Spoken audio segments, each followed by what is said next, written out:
As organizations begin to move towards their new business models, there are organizational challenges that they're going to need to overcome. Let me give you a couple of the ones that we see. We've started to learn that deploying technology alone doesn't create digital businesses nor drive digital behaviors.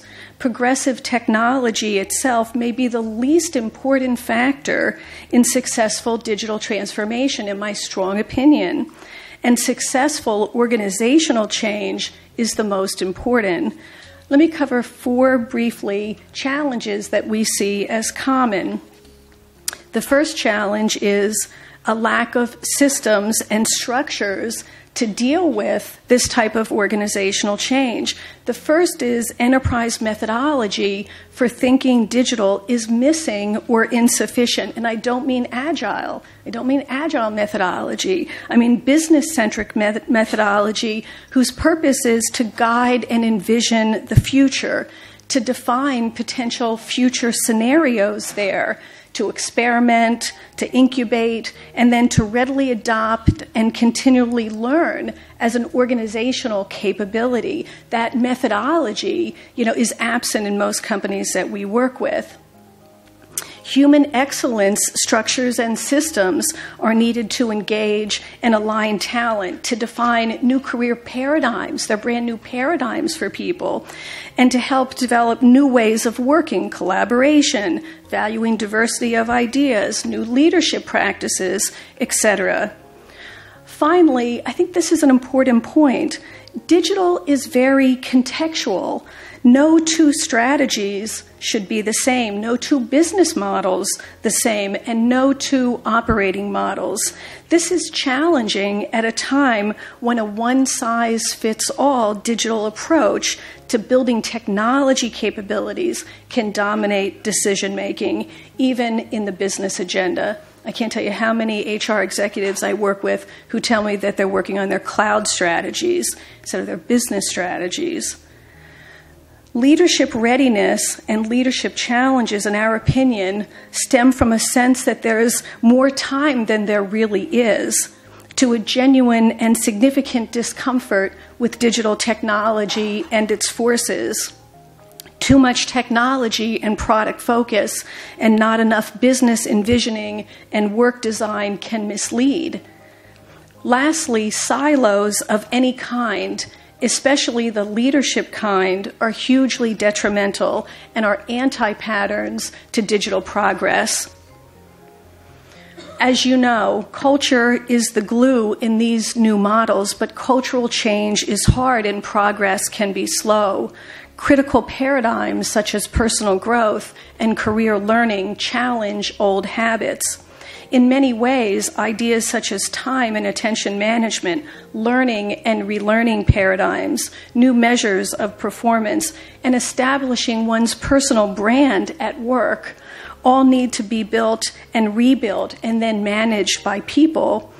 This brings to mind Peter Drucker's quote in 2000 when he said, quote, "For the first time, people will have to manage themselves, and society is totally unprepared for it." I love that quote. Finally, a digital-first mindset is a collective organizational way of being, of acting, of prioritizing, of talking about the marketplace, people, and the company's response to it in the era of digitally driven change. A digital-first mindset impacts virtually every element of business activity, from customer centricity in product and service design to deploying digital capabilities to drive core processes to designing digital experiences that attract, develop, and retain talent to shaping employee expectations, even their behaviors. How can we help to build these new digital organizations? I don't want to overcomplicate this, but if you just kind of read this slide a bit from left to right, you'll see that we see the creation of future organizations as evolving from the planned organization where conscious organizational and work design is conducted to the living organization where the reality of what people actually do occurs. Strategy from the left drives organizational capabilities. In my opinion, the organizational capabilities are the epicenter of these new business models. I'll show you some examples of that in just a second. Organizational capabilities drive operational and business design. This in turn informs work design, and we need a lot of new work design, which is the specific daily activity of people. The execution of work itself occurs in the context of organizational behavior. The actual performance of an organization emerges from that. In other words, a structured, business-driven view of work is needed, along with a specific, human-centered approach to the work itself. Management systems, including human capital systems, are cross-enterprise programs and methodology that provide robust support for operations. New organization capabilities are needed in these new business models. I call them the horizontals, the new horizontals of the business that cross functional and business areas, and they represent the needed collective abilities of the organization. These capabilities are critical in digital businesses as these models inherently rely on the organization's ability to continually reinvent itself. As I like to say, these digital organizations are always living in a future context. What's it going to be like? What are we banking on? What does the future look like? It all lives in the future, which is why these organizational capabilities become so entirely necessary. So, for example, as a capability, anticipating the future is about sensing markets, especially emerging markets, and the ability for an organization to shape the markets themselves. Rapid resource reconfiguration is about business agility, and so on. If we can move the needle in these key areas, essentially building sustainable organizational capabilities that are needed in the future state, we can actually make a difference. It's in fact the focus of much of our work at LDS. A significant challenge for organizations to transform is to make these needed capabilities tangible, specific, and actionable. We talk about these abilities as commitment ideas, but we don't show people how to enact them, how to make them part of their daily lives, and I see that as the biggest gap.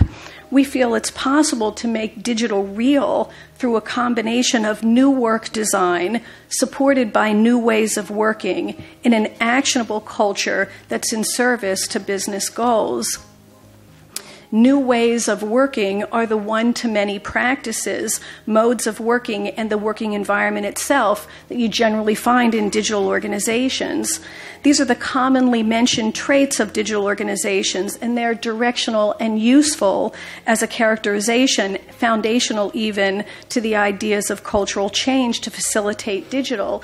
However, they alone are insufficient. New work design is needed. I often talk to HR people about what they see their role in building these new digital organizations of the future. Is your role to help build the common organizational capabilities needed everywhere? Is it to partner with your business leaders to design the new work that's needed? I'm not sure what's right for you, but I think it needs to be an active decision. New work design is needed in service to strategic goals and priorities and in alignment with new business models. Specific work is the formal work of people in particular defined situations, elements of work design, as you know, process, roles, responsibilities, work practices, teams, etc. Knowledge, data, tools, and people abilities are defined in specific relationship to the work itself. New work design in human-machine interactions is ever evolving and requires a fluid approach and insight to the long-term ramifications. This ties to the digital ethics point I was making earlier. We've got to be very aware and cautious about how we design new work and the role of humans in new work. We need to see the short-term decisions that we make as having potentially long-term ramifications. We need to make those decisions with eyes wide open. As we said before, culture is the glue in these models, and it establishes the organizational mindset that's needed in digital business models, critically enabling these new ways of working and new work practices. For example, in the digital age, organizations are strategically customer-obsessed and collectively strong at introducing external insights. Operationally, they're comfortable with ambiguity, disruption, and continuous change, and they innovate as a matter of work design. In practice, they're curious and transparent. They seek diversity of ideas, and they actively participate in building the collective knowledge of the organization.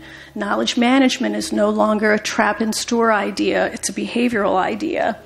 In human development terms, they embrace the idea of the learning worker. Career paths are development-oriented and not defined, and people seek feedback as a continuous idea, and so on.